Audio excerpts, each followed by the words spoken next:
Ladies and gentlemen, if I may have your attention, please. Ladies and gentlemen, your attention, please. Thank you very much. My name is Mark Berry. I'm the chairman of the Upstate New York Tea Party, and on behalf of our membership, I'd like to welcome each and every one of you to this, the first in a series of, I believe, 2 debates that we're hosting, or that are being hosted for the 2 congressional candidates. Before I introduce the candidates, I'd like to go over a couple of quick housekeeping rules. Each candidate will make an opening statement of 3 minutes, not more than 3 minutes. You're allowed to applaud when they come in, and you're allowed to applaud when they finish their opening statements. But during the question and answer period, we would like no applause, because otherwise this evening is going to go on for about 3 hours. So please indulge me in no applause during the question and answer period. Each candidate, when asked a question, will be given 2 minutes to respond. The other candidate will be given 1 minute for a rebuttal. I'll be doing the moderating. At the end of the question and answer period, which will be somewhere about the time we all start falling asleep, we will have closing statements. And then that will be the end of our evening as we know it. So at this time, would you please give a warm welcome to our candidates, Doug Hoffman and Matt Doheny.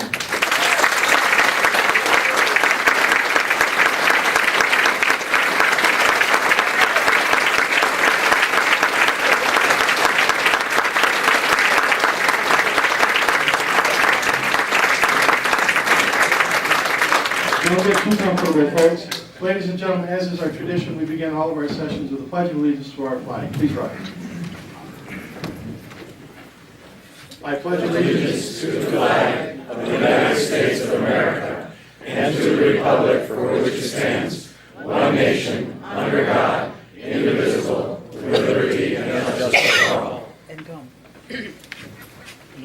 We flipped the coin out there. I had to fight both of them to get the coin back. I got the coin back. Okay, so as I mentioned, each candidate has an opening statement. Each candidate will have a closing statement. Mr. Hoffman won the toss of the coin, and so he has chosen to do the first opening statement, and he will do the last closing statement. So Mr. Hoffman, you have a few minutes. Thank you. This microphone in my hands. Loaded to bear here. Doug, you can take that microphone right out and use it. A black one. This counts against your 3 minutes. No. Thank you, Mark. Okay, can you hear me now? No. It's just technical difficulties. I'm sure it's on.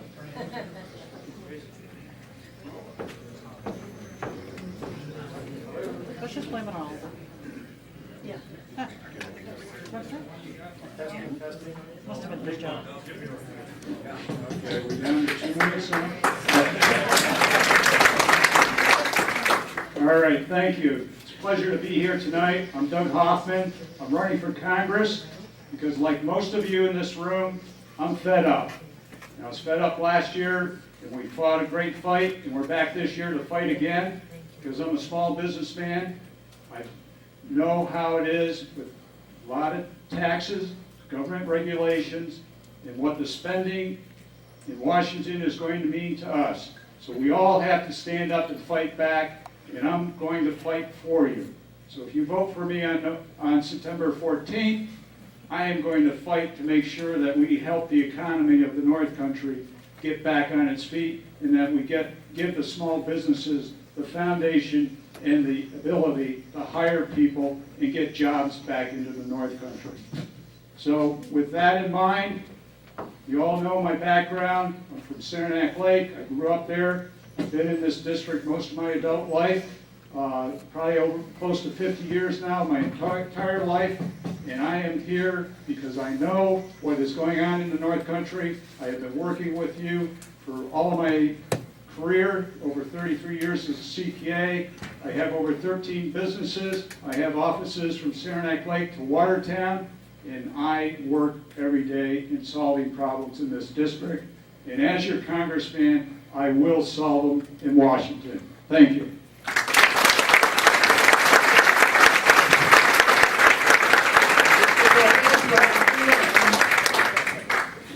Good evening. I'm Matt Doheny, and thanks for giving me the opportunity to speak to you all this evening.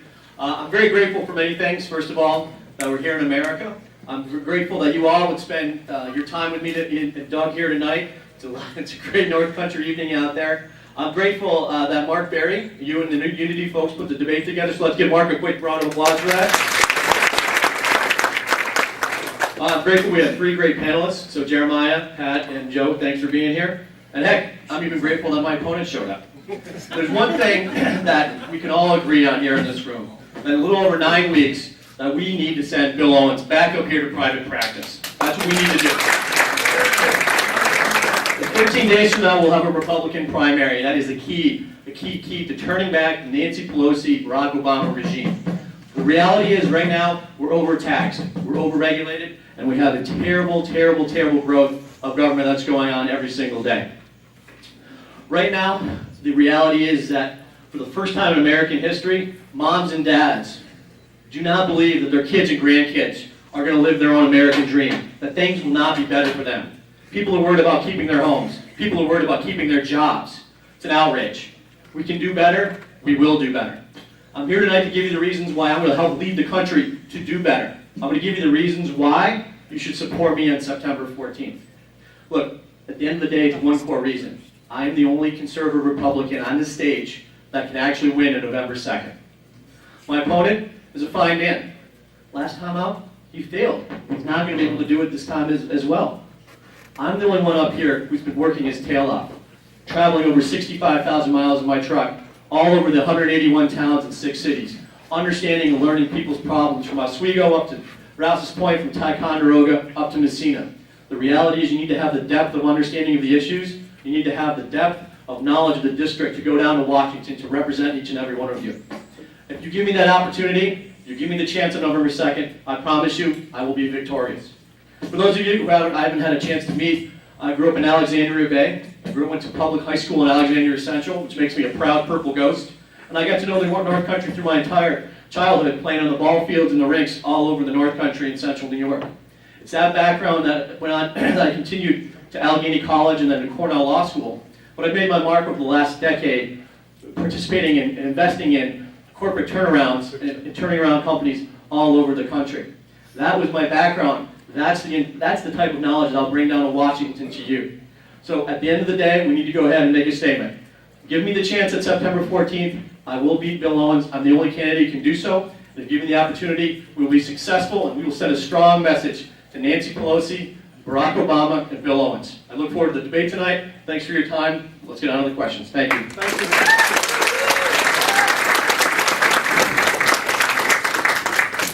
2 minutes and 58 seconds. You have 2 seconds left over. That's precision, my man. Watch the cable. The first question will go to the most senior reporter. I think he's age 72 or 73. Joe Latempo, the senior political reporter for the Plattsburgh Press Republican. Joe, you have the first question. And who will it go to? You can ask the question. First question is to Matt from Joe. Go ahead. Matt, Hi, Joe. how you doing? This came to me just yesterday and today, as a matter of fact. We're talking about the stimulus package. I live in Morrisonville. I drive down Route 22B to work every day and to the store and whatnot. And yesterday and today, I got delayed a little bit because they're repaving the road. And I talked to other people that live on the road, and then we all said the same thing. Why are they repaving this road? There was nothing wrong with it. It was a perfectly good road. And my wife says, who's an educator, says, don't you know that's the new stimulus plan? Pave roads and fire teachers. I want you to assess the stimulus plan, what's worked, what hasn't worked, and what needs to be done. Matt, you have 2 minutes. Thank you, Joe. The question is the stimulus, and if I was in Congress at the time when they voted on this about a year and change ago, I would have an unequivocal, flat-out no vote. This was $787 billion of our money that has been wasted. I mean, certainly it's nice to have roads repaved, and you would know better than anyone else that might not need to be repaved. It's projects like that all over the country that are putting us further in debt. You cannot sustain a $1.4 trillion deficit this year and trillion-dollar deficits as far as the eye can see in the future. Right now, when we have as our national debt almost $14 trillion, our leaders are flat out bankrupting us and our next generation and generations to come. It's a flat out mistake. I would have been dead set against it then. I am dead set against it now. Look, what's in terms of the actual, what the $787 billion has been broken out to, it's been a flat-out failure. And the chief economic advisor for President Obama went on TV and she said, this will guarantee that unemployment nationally will not increase beyond 8%. Right now, we have over 9.5% nationally. Places like this, you see higher than that. And on top of that, you have an underemployment rate, which includes unemployment, plus people who just gave up, and people who are not working at their full capacity of almost 16 to 17%. It's a flat-out failure. As your congressman, I will be leading pro-growth policies. What does that mean? You got to get government out of the way. You got to cut taxes, which means certainly, if nothing else, keep the Bush tax cuts, but actually continue to tax cuts, whether for personal income, for capital gains, and by all means, get rid of the death tax. On top of that, you get to ease regulatory burden. I mean, there's one thing I've learned through my 65,000 miles traveling Bessie, is that the amount of regulation for your small businesses, your farmers, your budding entrepreneurs is just killing people, and it needs to stop. So that's the answer, Joe. Thank you. Thank you. Mr. Hoffman, you have 1 minute for a rebuttal. Keep your microphone, please, Matt.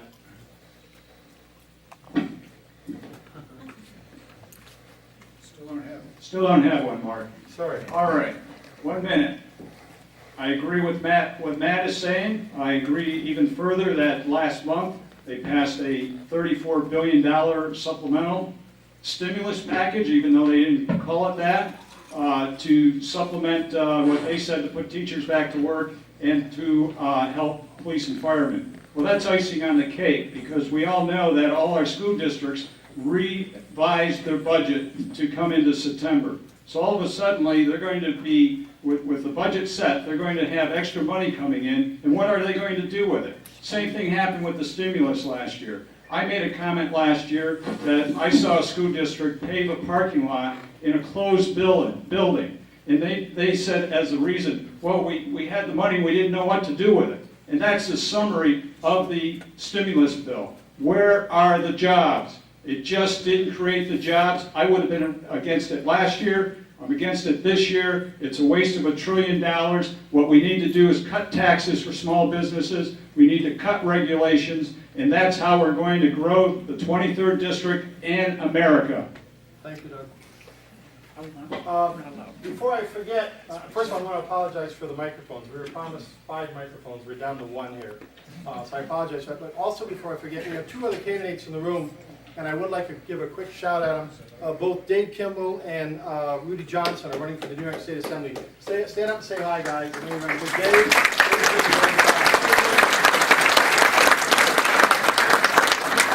it's not easy running for office, so my congratulations and condolences to both of you. Our next question will come from Pat Bradley. Pat, to whom will you ask your question first? Well, I take it for alternating. No, you don't have to. You'll alternate eventually. Pick whoever you Okay, want. so we're alternating. I'll make you alternate. I go with Doug Hoffman. Mr. just Hoffman, to go ahead. alternate. Doug, you'll have 2 minutes. Okay, Doug Hoffman, hi. Doug, in published reports, you've criticized the passage of health care reform and said Democrats ignored free market solutions that would cut the cost of health care. You want to repeal and reform the new health care law.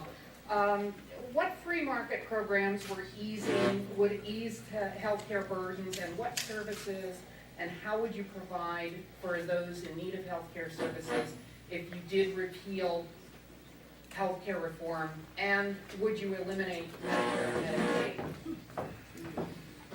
Well, I'll answer the last question first. I absolutely would not eliminate Medicare and Medicaid. It's too important and vital to America, and we need to preserve that and protect it. The first question, what would we do for the free market system? I worked in the insurance industry in my graduate school. I know for a fact that there's 50 different states with 50 different regulations. That is impeding fair market in the insurance industry.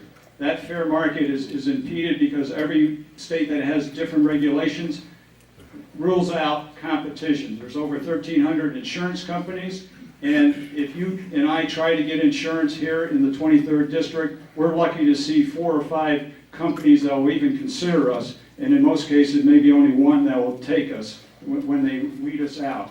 So that's what we need competition across the state border. If you work in New York and you get transferred to another state, you should be able to take your insurance with you.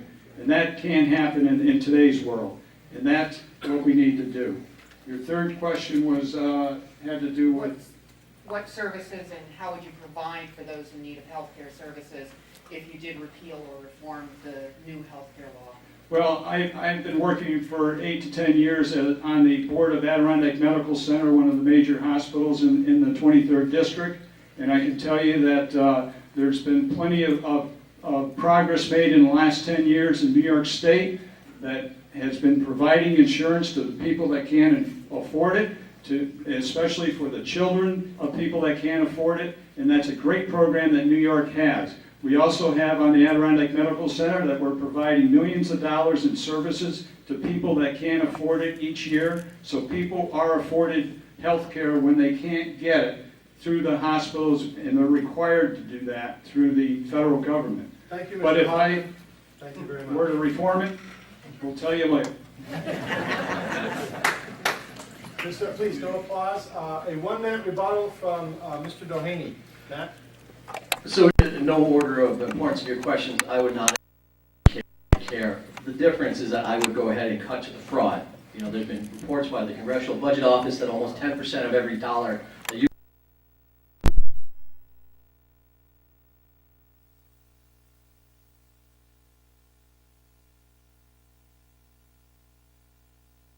buying insurance across state lines. It's just that easy. Competition does not end at Binghamton when you go into Pennsylvania. It does not end here when you go over to Vermont. You have to be able to cross state lines. We have to remove the antitrust exemption from the insurance laws. That will create real competition because right now, the reality is premiums are going up. That's just the sad reality.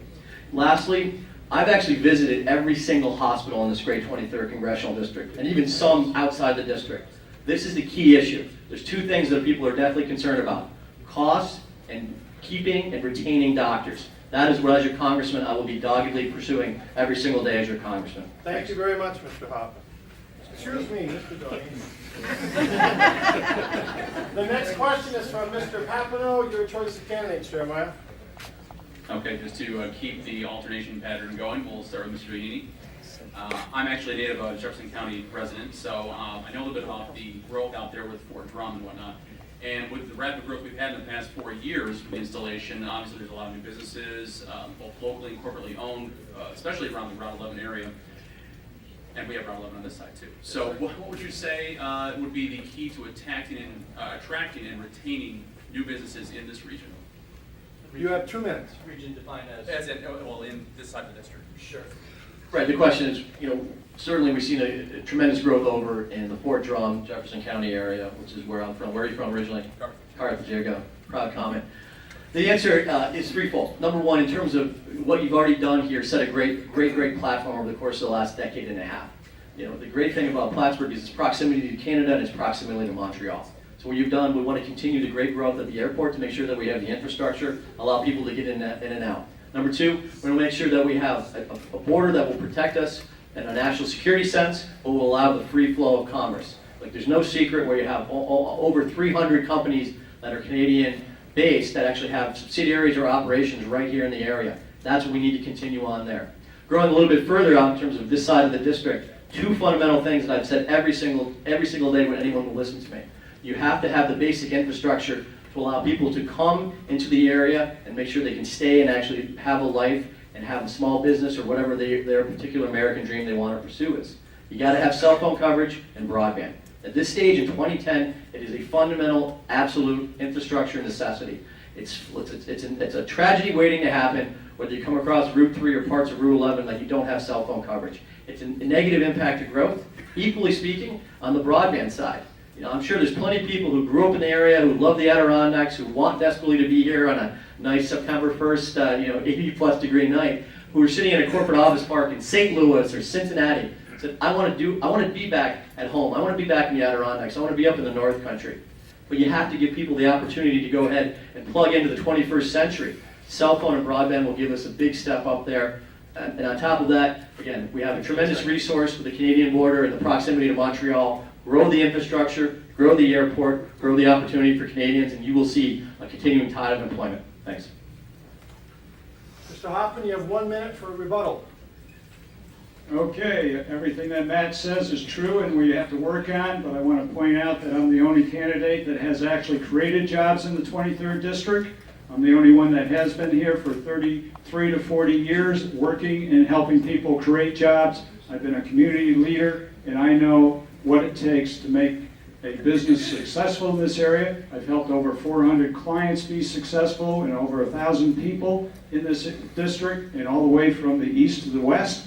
And I know what it takes to create jobs. And everything Matt says is right on. We need to attract more businesses from Canada. We need to get the broadband communication going. But we also need to get government off our back. Big government is what's killing us. Less taxes, less regulations. It's going to spur on the economy in America and the 23rd District. Thank you, Mr. Hoffman. Pat, I believe Joe's up next, I'm sorry. And Joe, your question should be for Mr. Doheny. Okay. Matt, No. No, I'm sorry. Mr. Hoffman. Hoffman. They look alike.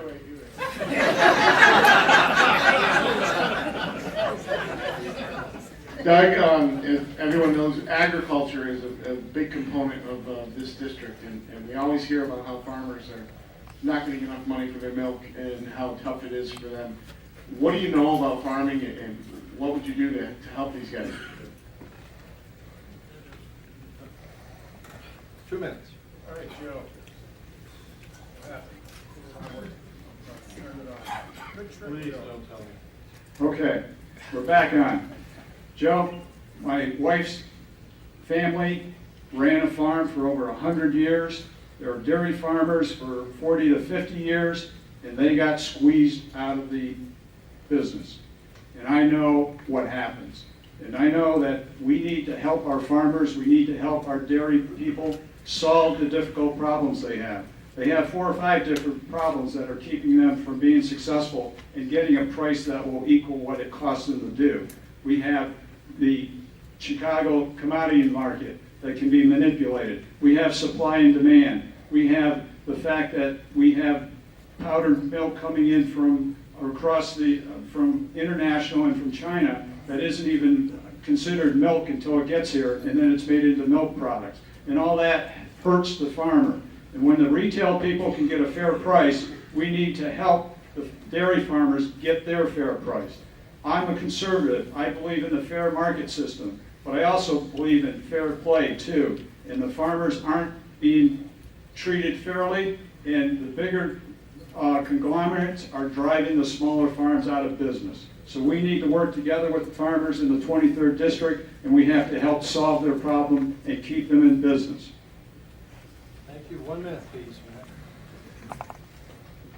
Well, unlike my opponent, I've actually spent the last 9 months traveling the district. And part of my travels is to meet with local farmers all over the district, as recently as literally 48 hours ago with a group of 10 farmers down in Madison County. And there's 3 things that they impressed upon me to make sure that in forums like this, that I get the message out. Number 1, when it comes to milk prices, certainly we have 4 different categories, but everyone's always focused on class 1, which is fluid pricing. And they said, we need transparency.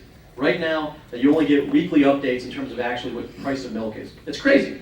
It's flat out unbelievable. In this 21st century economy, here in the year 2010, everything is point of sale, everything is automated, that we don't know what the actual supply-demand balance is, and transparency is a big there.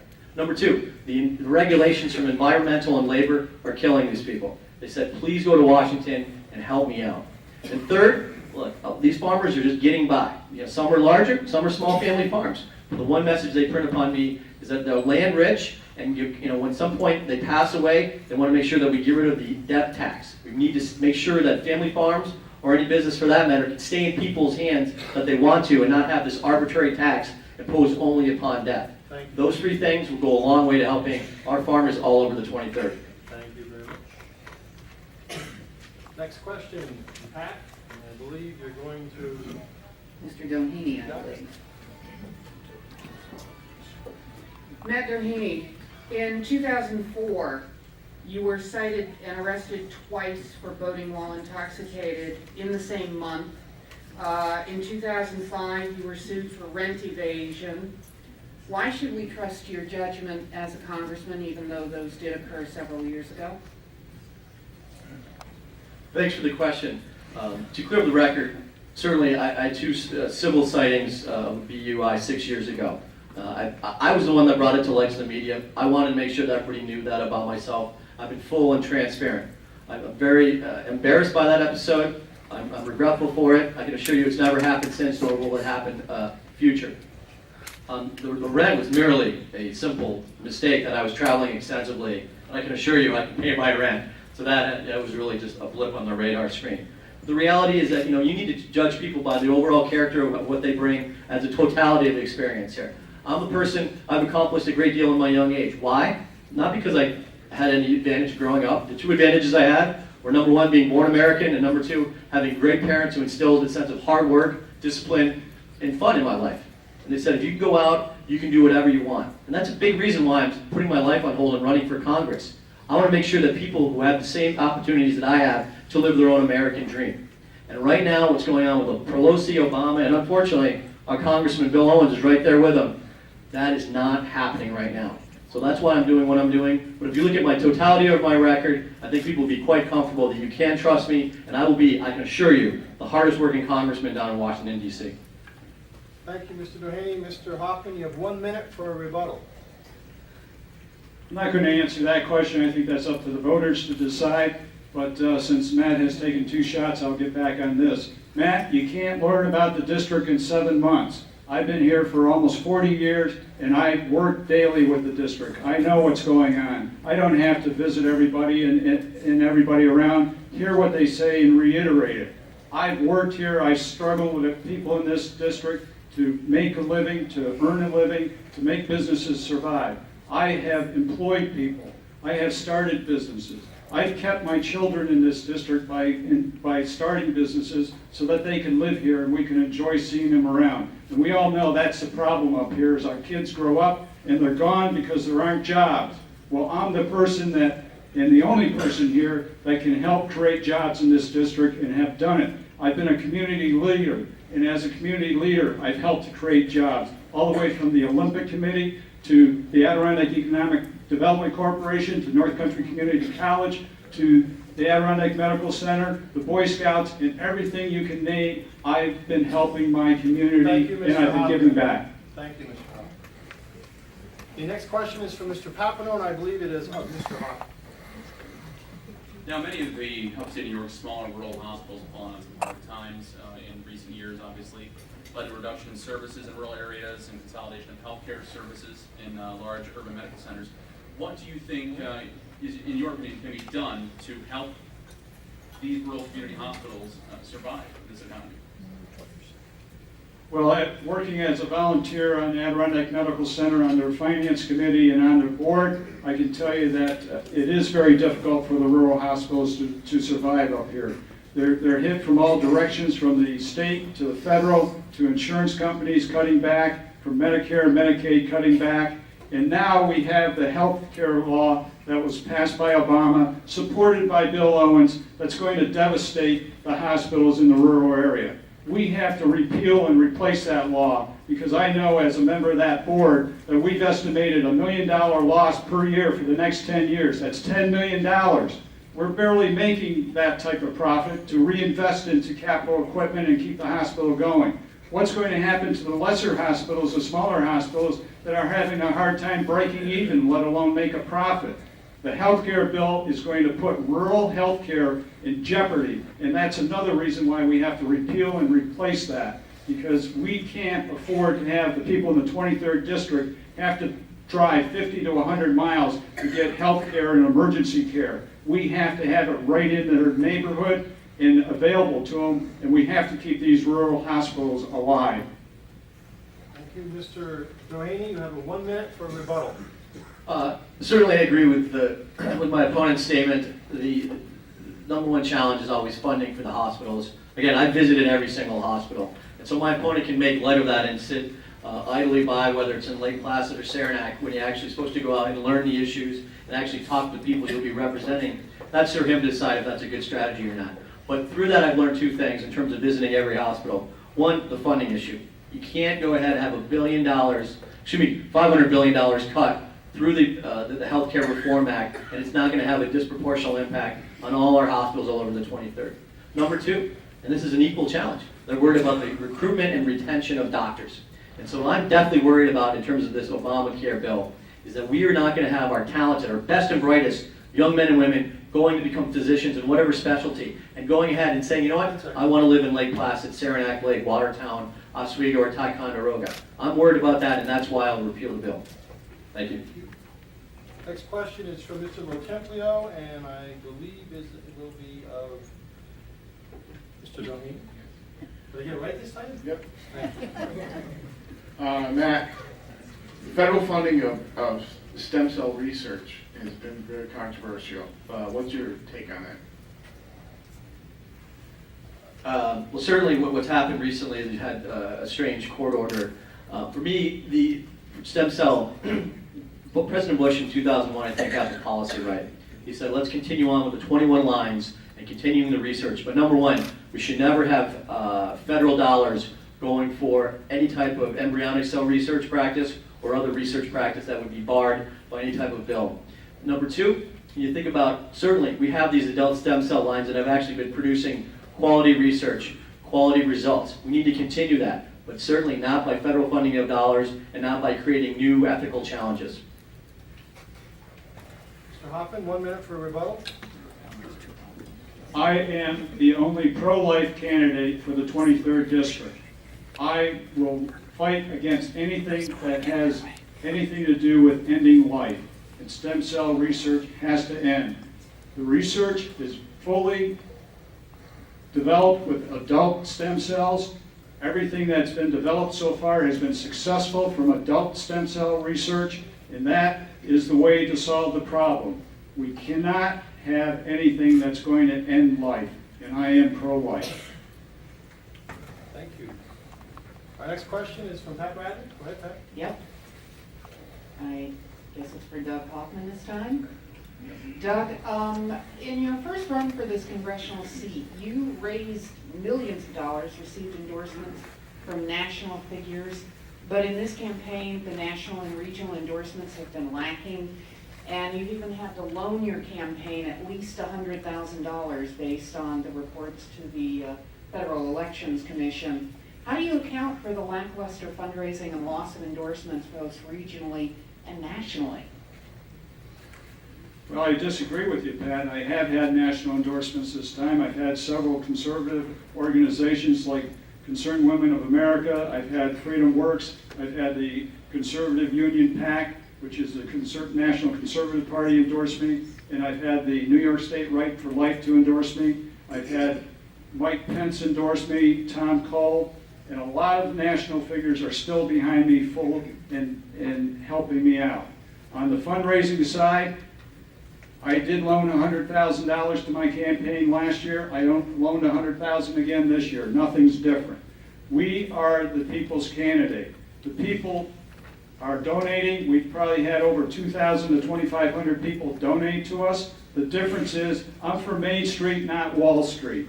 I don't come here with a big Wall Street bonus. I'm not putting in $600,000 or $800,000 to buy a seat in Congress. I don't have friends on Wall Street that can give me the maximum donation and are going to expect something from me when I get to Washington. I am the people's candidate. I will represent the people when I get to Congress, and I will not have any special interest group telling me what to do and what I can't do, because I'm going to do what's best for the people of the 23rd District. Thank you, Mr. Hoffman. Mr. Rainey, you have 1 minute for a rebuttal. Woo! I think we're running out of time. Doug, you got to stop criticizing people for being successful. You know what? I'm proud of you. I'm even proud of Bill Owens for being successful. And I think it's shameless as a conservative Republican that you would stand in front of people and criticize me for being successful and contributing to my campaign. I think it's shameful. I think it sends the wrong message for America. And honestly, you're too smart and you're too successful for that, Doug. Number two, why have people decided to not give Doug money, and why do people support me? Because I went out and worked. The reality is I've gotten the endorsement of the Republican Party on all 11 counties because I went out, and these are not party chairs. Again, that's another misnomer. The reality is we went out to the thousands of committee people, and I went day to day, door to door, town to town, hamlet to hamlet, and got their support. That's why we've been successful. That's why people have not been able to contribute to Doug, and that's why we've gotten the endorsements that matter, the people here on the ground, the people actually are going to go vote. That's why they're supporting me, because you know what?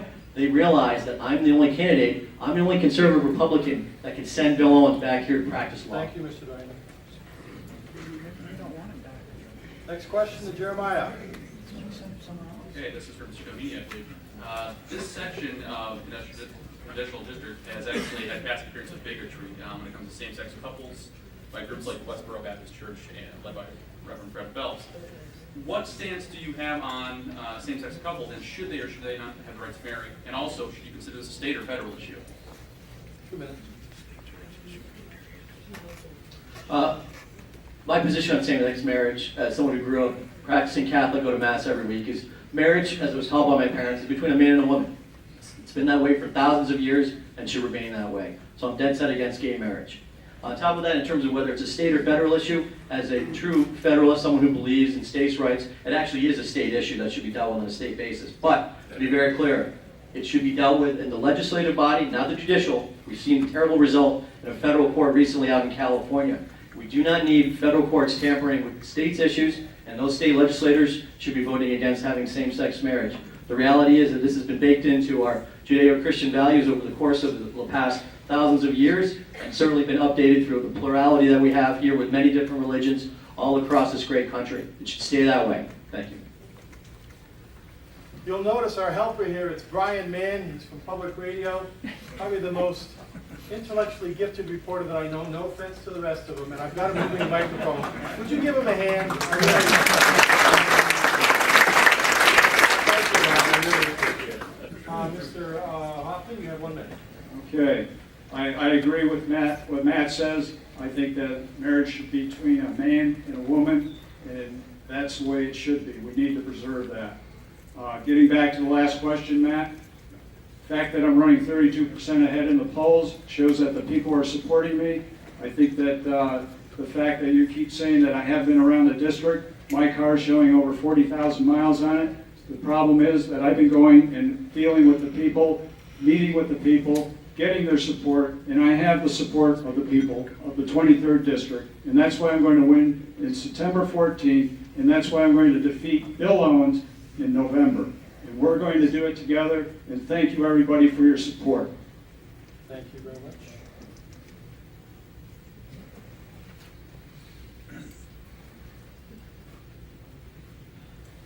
To Matt, right?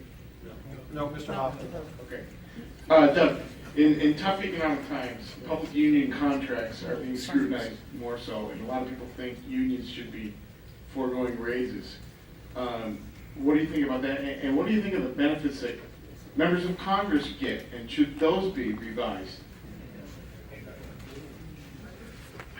Joe, absolutely. The first question, Congress should be treated just like everybody else in America. Everybody else in the private enterprise system is taking a hit. We cannot justify raises. A lot of people are losing their jobs, and Congress should not be getting a raise in these difficult times, especially when they voted that Social Security recipients will not get a raise. We can't have a double standard here. Getting back to your question, the unions are the same thing. They have to understand, both public unions and private unions, that in the public sector, employees are getting to the point where they're 30 to 40% overpaid when you compare them to the private sector, the businesses, the small businesses that I'm running. When I'm competing for an employee, if they get an interview with a government agency or a school district, I'm dead, because I can't compete with them. We have to bring them back in line so that we help the small businesses. When we're in a recession like this, everybody has to help to get us back on our feet, and the unions can't stand still. And the unions on the private side is what's driving people out of business, like General Motors and Chrysler. We know that that was the problem, is they got benefits far and above of the other manufacturers in the United States that came over here from Europe and Japan, and they could not compete. General Motors and Chrysler could not compete with those unions. You have 1 minute. I'm the only candidate up here that's put out a comprehensive congressional reform package. 5 things. Number 1, let's cut Congress' pay in half.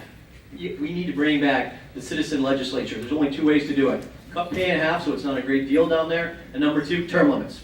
Whether it's 6, 8, 10, or 12 years, that's fine. We need to actually have term limits. On top of that, we need to go ahead and bring the end of pension plans that are unbelievable and Cadillac health plans for congressmen. We have to bring it to the end.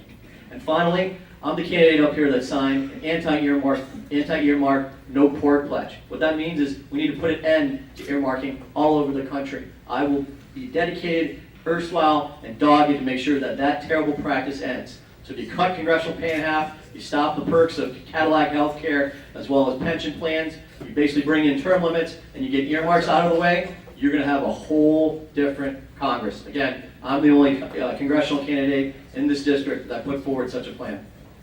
Thank you. Sure. Go to the next question. Pat, go ahead, and you're asking Mr. Duhaney. Right. Matt Doheny, both you and Mr. Hoffman have criticized earmarks.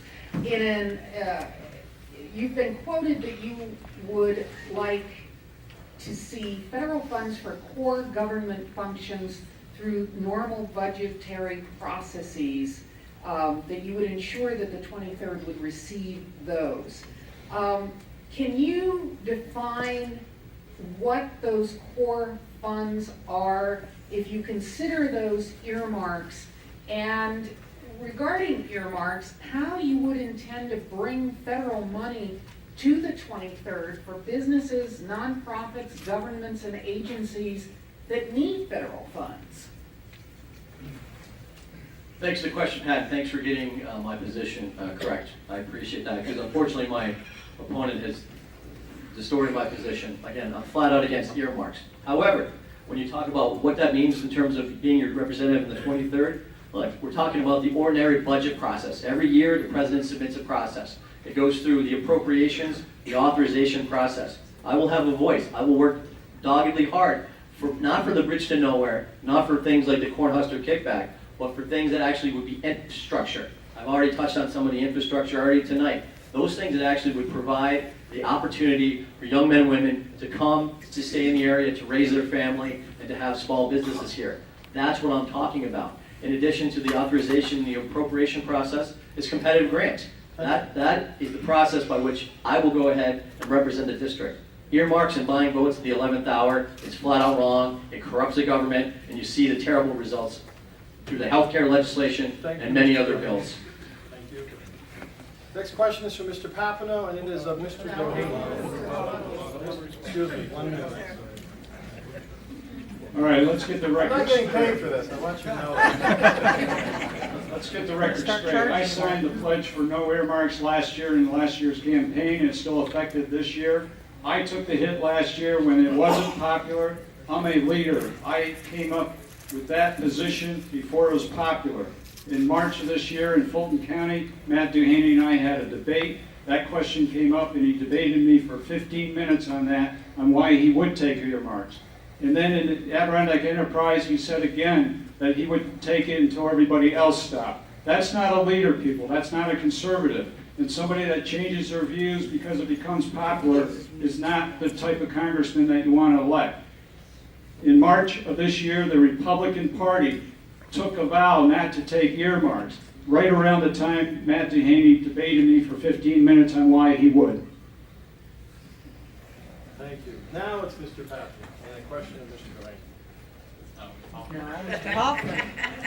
Well, actually, you already asked 2 of Hoffman, and you already asked 1 of Doheny, so you're going to come out on this. Okay, either way. All right. Just for either, honestly. So with the Bush tax cuts that are set to expire, do you favor keeping them in place or allowing them to expire? And how would you say your own personal tax liability enters into your decision-making process? Right now, we've gone through the toughest economic period since the Great Depression. And what's going on when you see unemployment at 9.5%, you see underemployment in the mid to high teens, and you see the deficits being run up, and people are out there worried, nervous, and sick and tired of what's going on in Washington. The only way to continue to make sure that we have growth is make sure that the Bush tax cuts continue on the entire full amount, both for individuals as well as corporate, as well as capital gains tax. Why? Because again, I understand the economy. I've turned around companies and invested in them for a living. That is the type of process, that's the type of policy that will give people not only the encouragement, but the opportunity to go out and to continue to build their program, to build jobs, to go ahead and invest. Making higher taxes right now is the absolute worst thing. Now, in terms of my own tax liability, it has absolutely nothing to do with any of this whatsoever. This is the right policy for the United States. It's the right policy for this district. And as your congressman starting on January, whenever, I'll be the leader to make sure that not only do we have the Bush tax cuts stay, but also try to continue and lower those taxes. Why? Again, there's a war going on in America. Everybody talks about job creation. Everybody talks about economic development.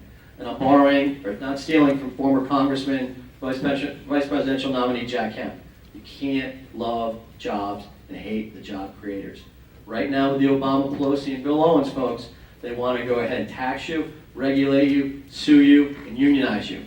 It's just flat out wrong for America, and this is the first step of the policy to make sure that as your congressman, we get things moving in the North Country, in Central New York, and all over the country. Thanks.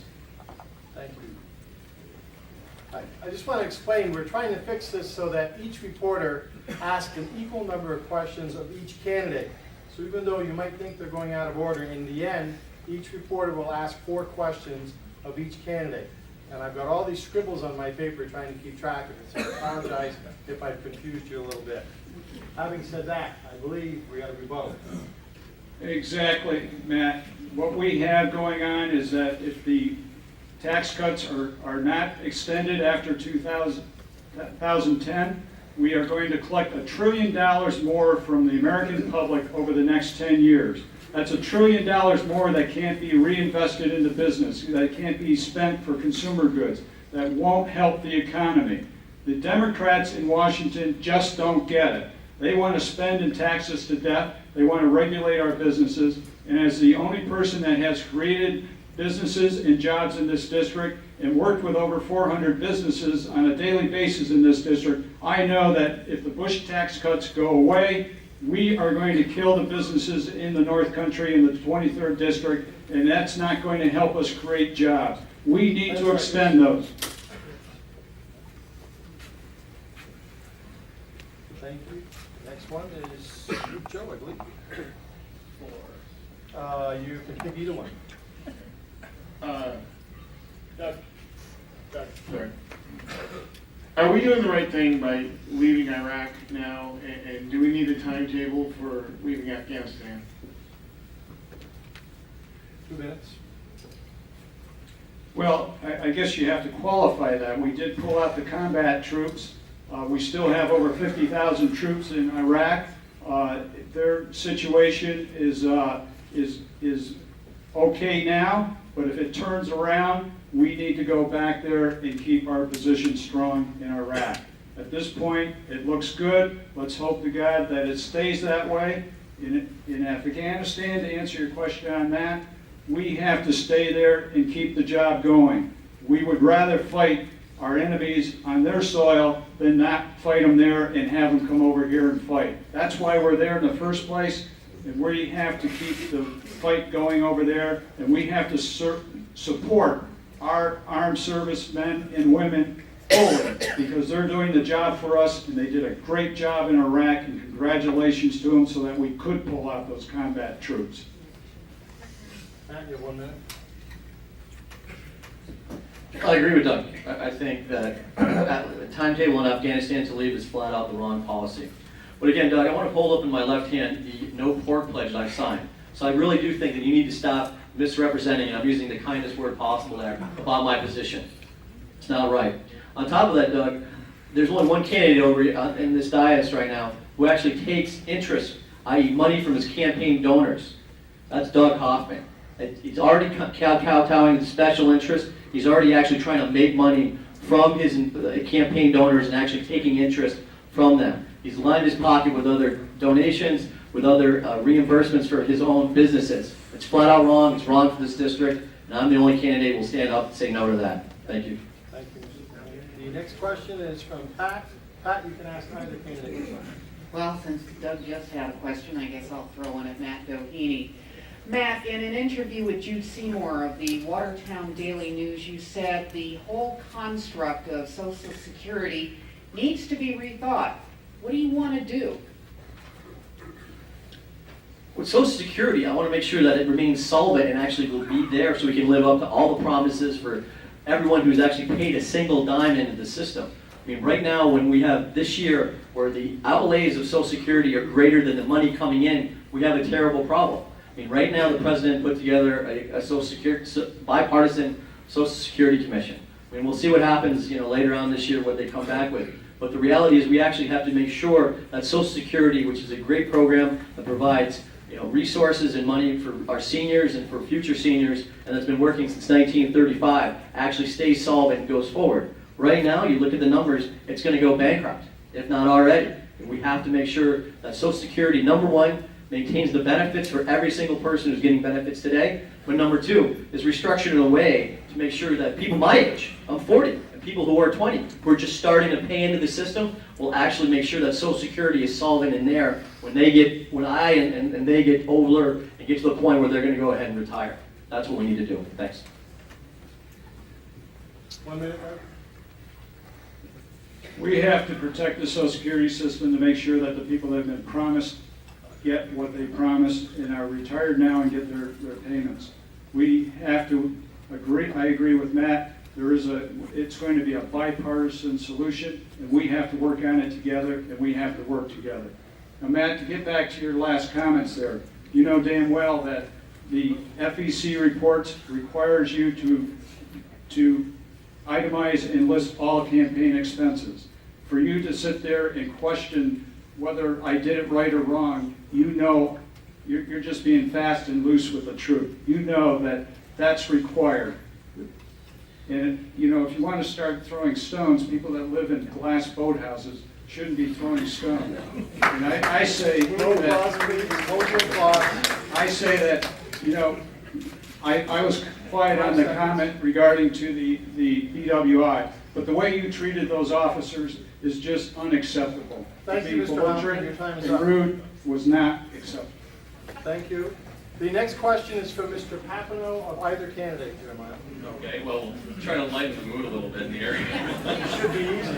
Okay, so this might be a tough one.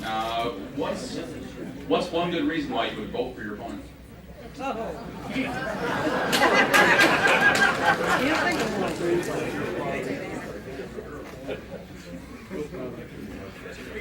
If I died,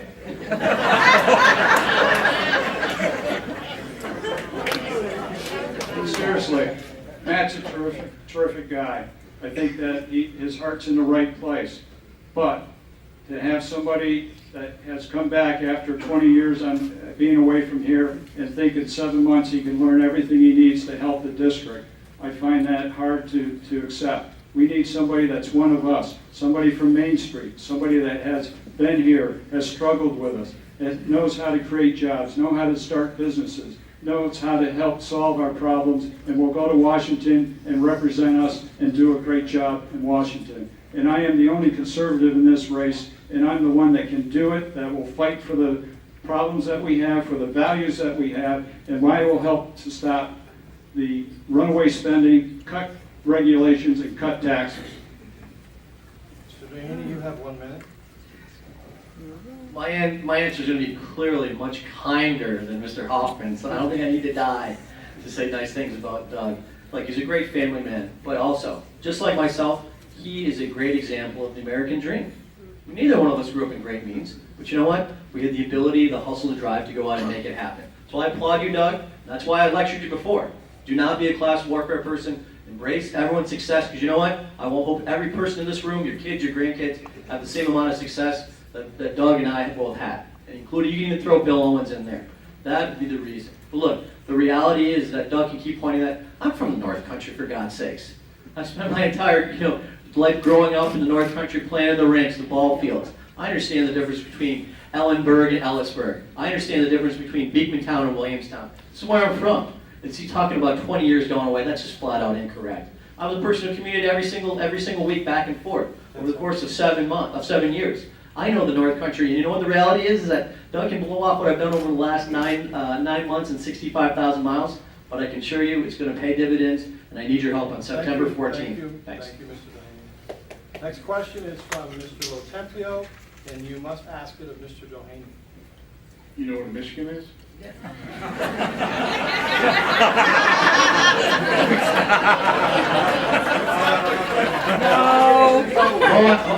Hold on. Yes, I do.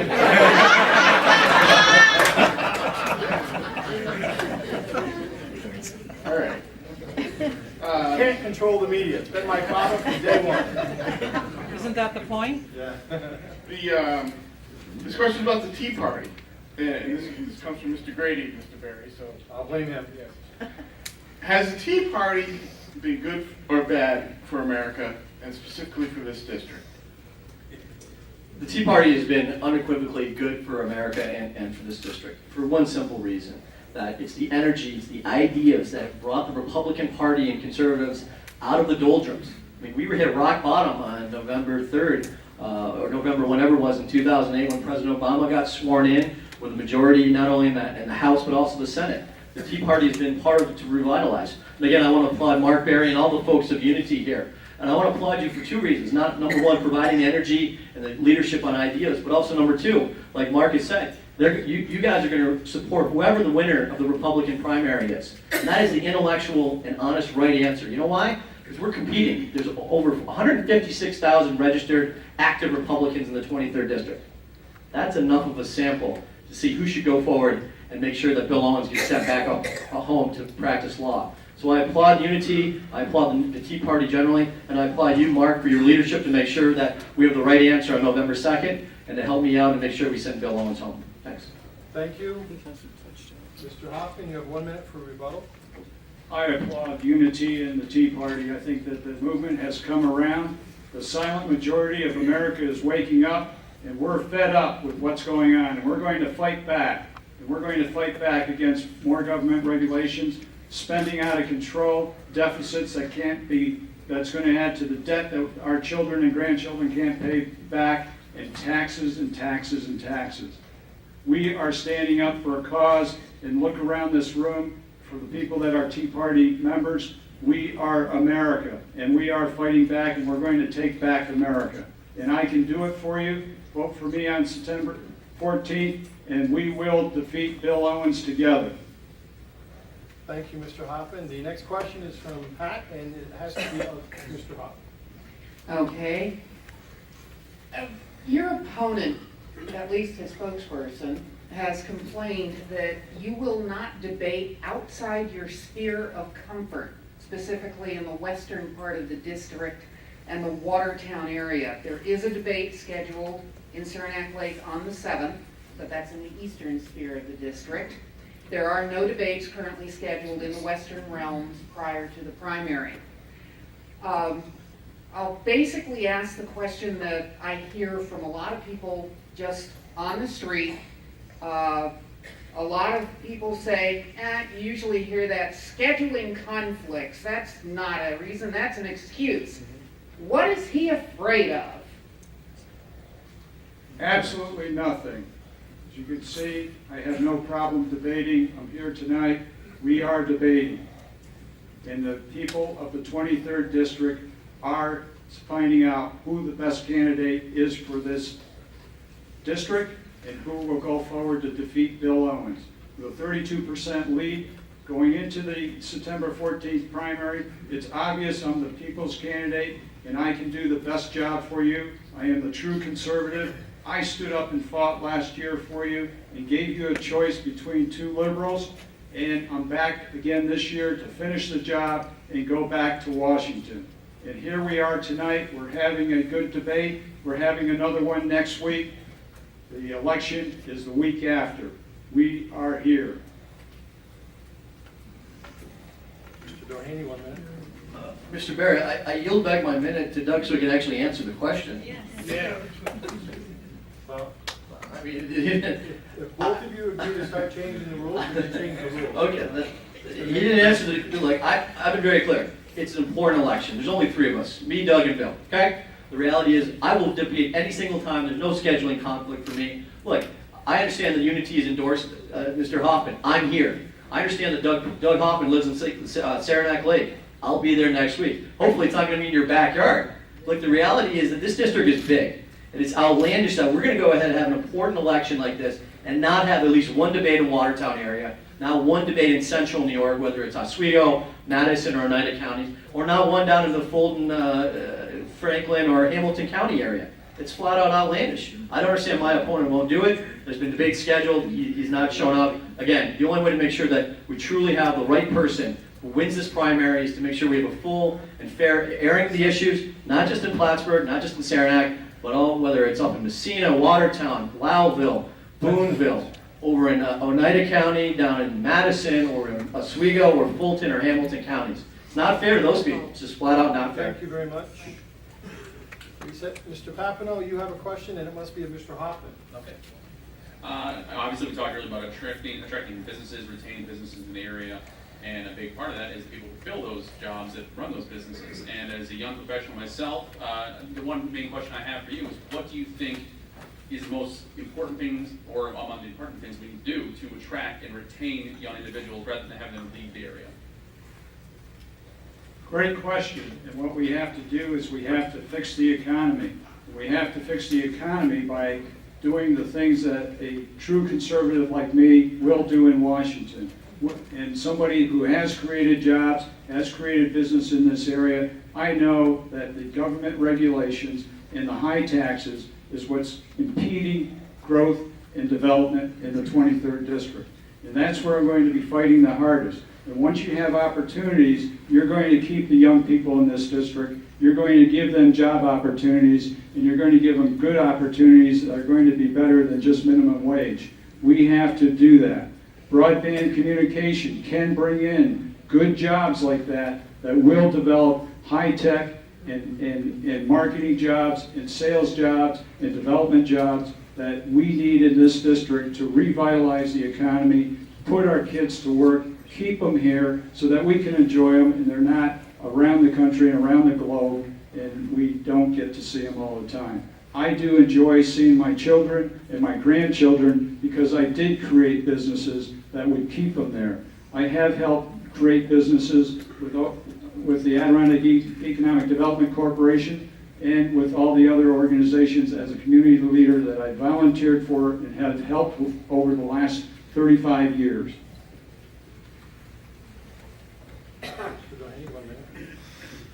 I agree in large part with what Doug said. I mean, as someone who's spent my business career investing in turning around troubled companies, I understand the challenges right now.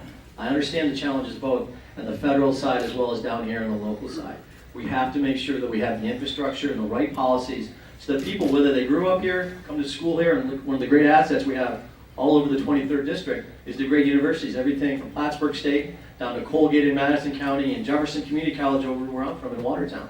Those are tremendous resources, tremendous asset. And people ask me, what are the greatest resources of the district? Number one, more than mineral rights, more than water, more than timber, more than land, is our human beings. The talented youngsters that grow up here, that come here, and who want to live here. That's what we need to retain. That is why I'm going to Washington, to make sure that whether you live up in Rouse's Point or down in Brookfield in southern Madison County, you have the ability, you have the opportunity to live your own version of the American dream. Again, right now from the top down, from President Obama, there's a direct attack on success and people who strive to be better every single day. As your congressman, I will be a no vote against Nancy Pelosi and someone who will try to turn this district around and bring the right policies home. Thank you, Mr. Thanks. Devaney. We have time for one more question from each of our three reporters, and we'll give you your choice of candidate. Joe, go ahead. Doug, big question. If you don't win the primary, yes or no, will you stay in the race?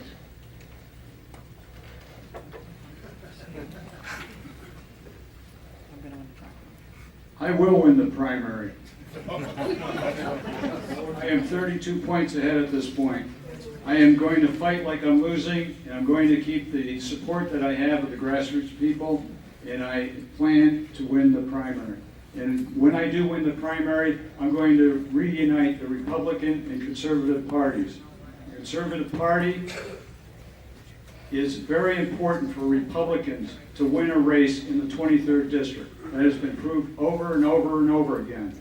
Matt Dehaney had a chance to get the conservative line, but he didn't step up to the plate and fight for the people of the 23rd district last year. And he knew coming into this race that he could not get the conservative line because it was given to me fair and square.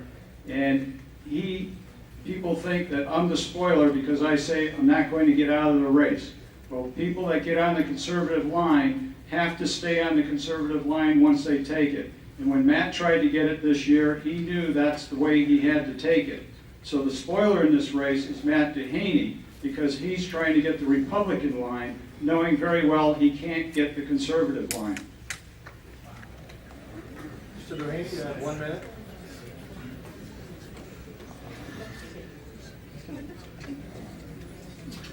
I'm the candidate that's actually united the Republican Party. You've seen the results. All 11 counties have endorsed me. I went out and worked hard. I was able to do that. Doug's right. That I was asked, I was the first person asked by a chairman of the Conservative Party who lives in Brooklyn to be the conservative nominee last night. And I turned him down.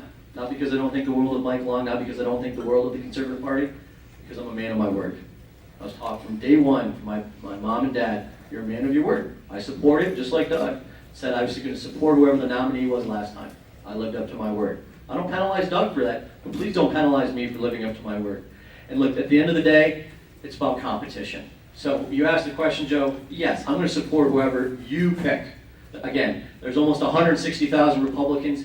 I will put my trust in your collective hands. It's simple as that. Give me a few more minutes, Mark, please. I will put my trust in your collective hands. You know why? Because then it's that important. It's that important because you know what? Because the reality is that this is an important seat. This is one of the 40 we need to take back control of the House of Representatives. This is not an ego trip. This is about making sure that we get the seat back in conservative Republican hands. Thank you. Next question, Pat? Anybody you want? And you Your said last you couldn't control the media.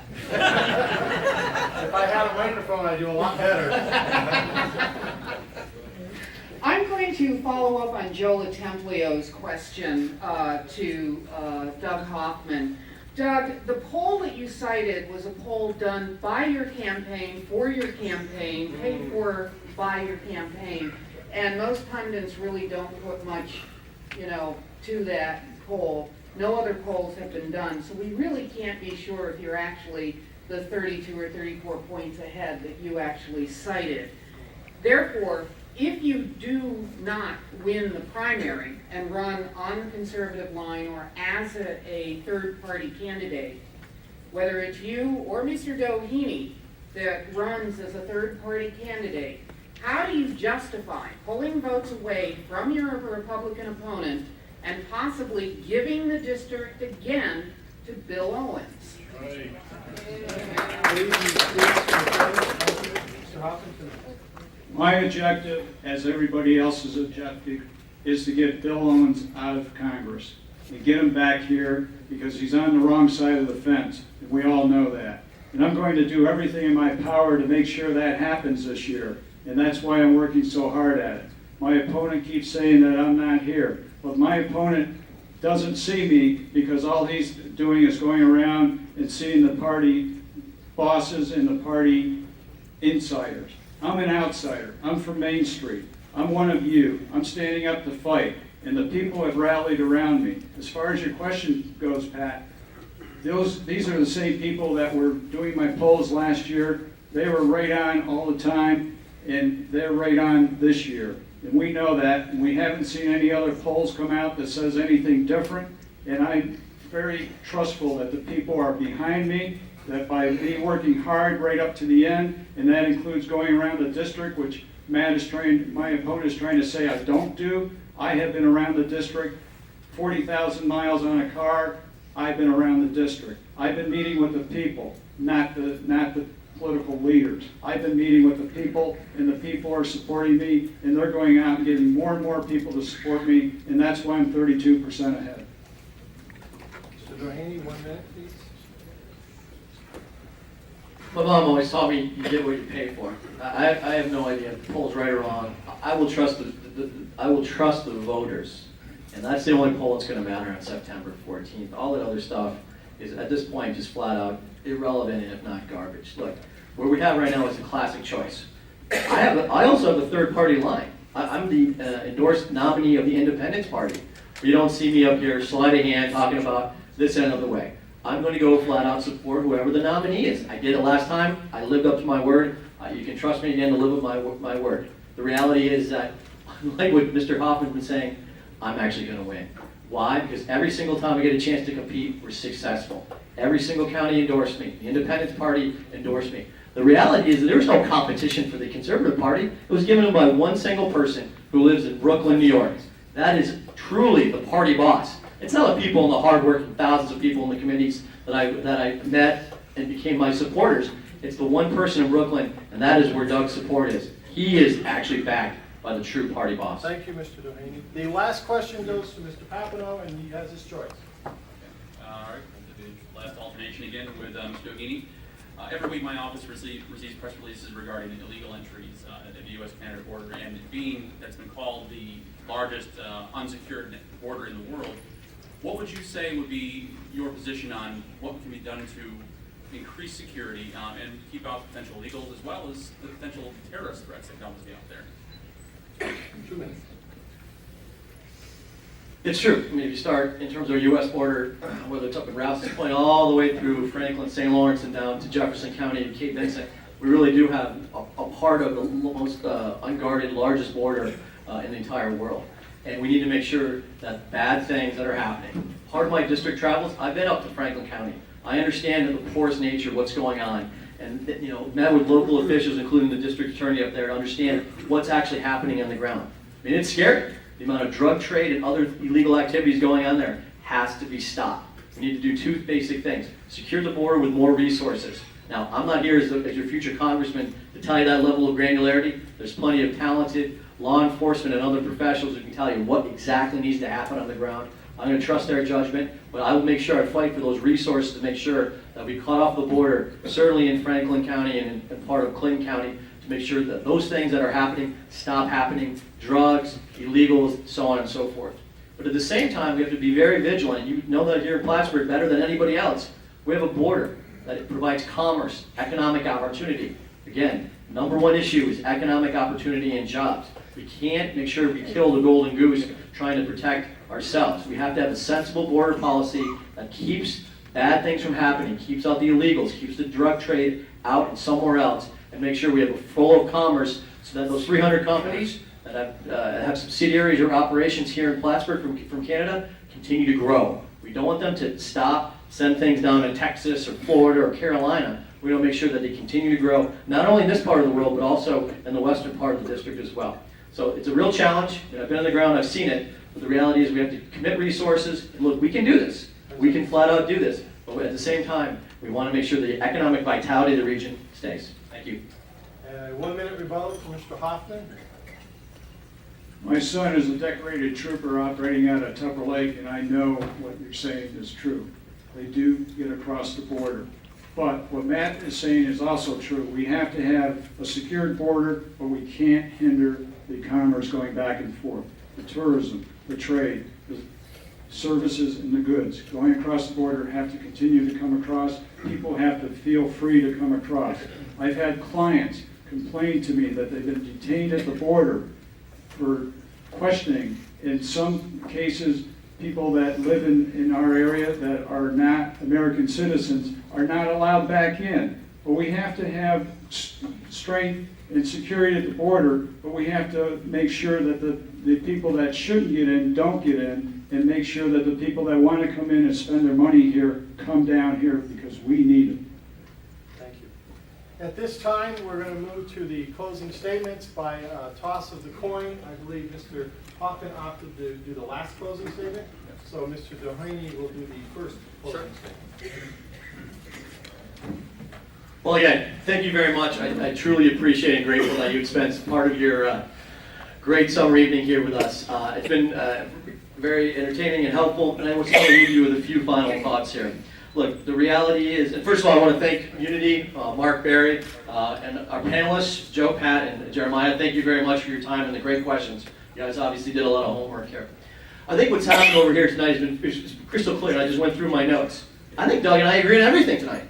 So the choice between you is two good conservatives. Unlike my opponent, I'm willing to call him, he's a good conservative. But guess what? So am I. And so the choice for everybody, this is the great choice, why we need to debate all over the district so people understand it, is the choice between two people who can actually beat Bill Owens on November 2nd. That's why we have primaries. You people, the registered Republicans, decide who you want, who actually has the best chance, who is the most viable, who works the hardest, who has the greatest depth of understanding, who has the best resources, who has the best understanding and hard work to go out and make you proud, and that's only by winning on November 2nd. It's a clear choice. It's me. Doug's a good man. But unfortunately, last time out, we saw what happened. It's not going to be different this time. And so I plead with you, go out and vote for me in the polls. I will do you proud. I will continue to work hard. Why? Because we have the failed policies going on. I'm dead serious. When you see what's happening every single day in Washington, D.C., the worst feeling in the world is getting up on November 3rd in the morning and realizing that the House, and God forbid, the Senate are still in Democratic hands.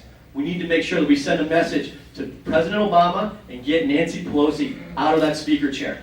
The reality is, I want to be one of 40 new freshman congressmen that will vote for John Boehner for the House of Representatives speaker seat. That will set a new tone, new direction for this country. That's why I'm spending all my time. That's why I'm spending the resources. That's why I sit here every single day and go out, meet with anyone from 2 to 200 people, and make sure that they know my vision is your vision. That together we can actually take the seat back and do our part of the larger national message, which is to stop the spending, stop the growth of the deficit, and bring back pro-growth policies. I can assure you I will be the candidate, and if you give me the opportunity through September 14th, I'll beat Bill Owens and send him back home on November 2nd. Thanks for your time. You've been great. Thank you. Now you can applaud.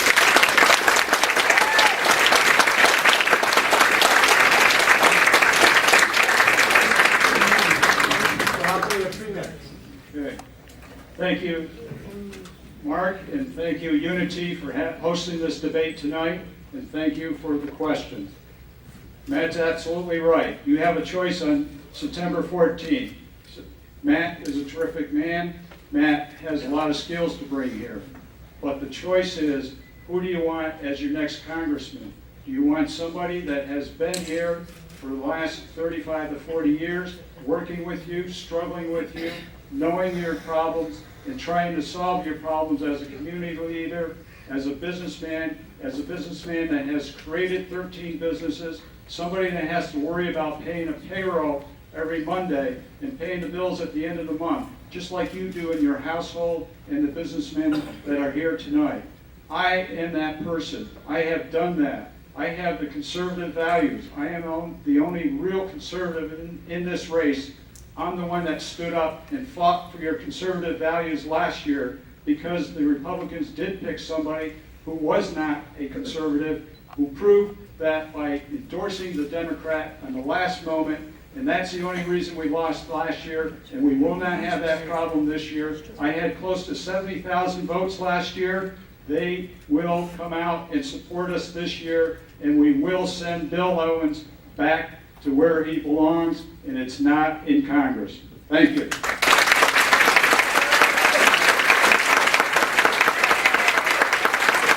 Thank you, Dave. Just a couple of quick thank yous here. First of all, to our two candidates, Matt Doheny for trusting us to conduct a fair and impartial debate. I think we did that. Doug Hoffman for taking the time to join us. I'd like you to give a special round of applause to these three people who worked very hard to come up with